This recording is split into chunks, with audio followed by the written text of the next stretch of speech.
முழு உலகத்தில் உள்ள புள்ள குட்டிகளும் உங்களுக்கு எதால ஸ்கூலால வஜஅல்னாக்கும் அக்ஸர நஃபீரா. அக்ஸர் நஃபீராண்டா உலகத்துல 80 லட்சம் யூதர்கள் தான் இருக்கிற. எவ்வளோ இந்த தௌர்ல உலகத்தில் இருக்கிற ஆக கூட யூதர்கள் எப்படி எங்கட எல்லாத்தையும் சேர்த்து ஸ்கூல் போன அவ்வளோ கேசும் எங்க அங்கதான். நான் சென்ன நீங்களும் யோசிக்கிற என்ன மண்டையால யூத மண்டையால யோசிக்கிற ஸ்கூல் பைத்ததால இப்படி யோசிக்கிற எவ்வளவு பெரிய கேம் ஆயிக்கும் இது. யோசிச்சு பாருங்க பாப்போம்.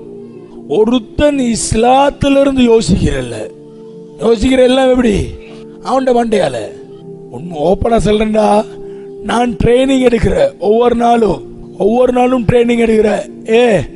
நானும் 10 வருஷம் ஸ்கூல் போனவன் தான். என்ன எனக்கு விட்டுறல, என்னை எங்கேயோ கொண்டு போற. என்ன பித்தரத்தை அங்கதான் இருக்கிறேன். என்ன பித்தரத்தை தகீர் உண்டாயிட்டேன். நான் இஸ்லாமிய சூழல்ல பிறந்து வளர